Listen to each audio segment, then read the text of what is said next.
దొంగతనం చేసిన విషయాన్ని యజమానికి సమాచారం ఇవ్వడంతో 13 సంవత్సరాల బాలుణ్ణి బండరాయితో కొట్టి చంపిన దుర్ఘటన సంగారెడ్డి జిల్లా జోగిపేటలో శనివారం నాడు చోటు చేసుకుంది. బాధితులు తెలిపిన వివరాల ప్రకారం జోగిపేటలో నివాసం ఉండే వడ్డెర నాగరాజు అనే యువకుడు గత 2 రోజుల క్రితం ఒక స్క్రాప్ దుకాణంలో కేబుల్ వైర్ చోరీ చేశాడు. అది చూసిన ఆలకుంట శేఖర్ అనే 13 సంవత్సరాల బాలుడు దుకాణం యజమానికి సమాచారం ఇచ్చాడు. అయితే శేఖర్ను మాట్లాడుదాం అని ఒక నిర్మానుష ప్రదేశానికి పిలిపించిన నాగరాజు బాలుణ్ణి బండరాయితో కొట్టి చంపి పక్కనే ఉన్న బావిలో పడేశాడు. తర్వాత భయంతో సెల్ టవర్ ఎక్కి రాత్రి మొత్తం సెల్ టవర్ పైనే ఉన్నాడు.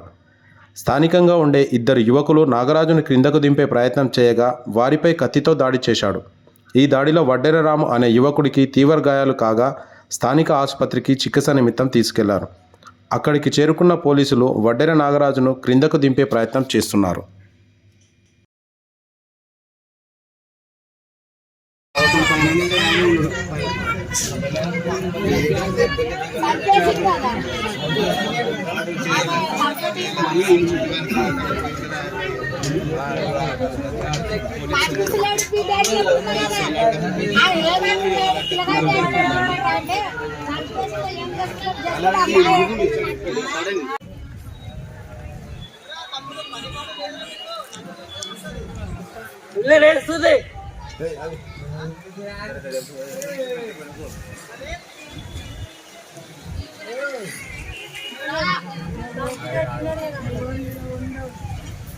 చూడు కత్తెట్ట చూపిస్తున్నాడు.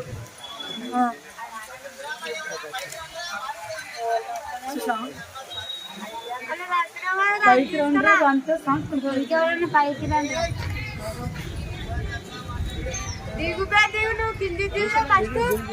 చేసిన ఫైనల్ జంప్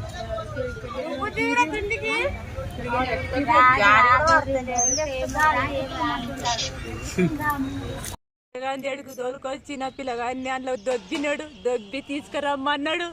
నా పిల్లగాన్ని ఇక్కడ చీకట్ల తోలుకొచ్చి ఇక్కడ చంపేసి బాయిలో పడేసిన లంజా అని అన్నాడు సారు. నన్ను ఏం పని చేశాడమ్మా మీకు? నా కొడుకుని పీరగాంధీ జీతం ఉంచిన సార్. నేను ఆడ ఉంచినందుకు అక్కడ అలవాటాయి నా కొడుకు పానం తిన్నారు సారు. నా పిల్లలు నా మగని చంపిరంటే నా పిల్లగాని మీద ఆరవచ్చుకొని నా పిల్లగాని కూడా చంపారు సారు. ఇలాంతా ఎన్ని రోజులు పగ పట్టుకుర్రో మా మీద ఇట్లా వెలగబట్టి ఒక్కొక్కరు లేపబట్టి. ఓ అయ్యా మమ్మల్ని చంపుతున్నారమ్మా.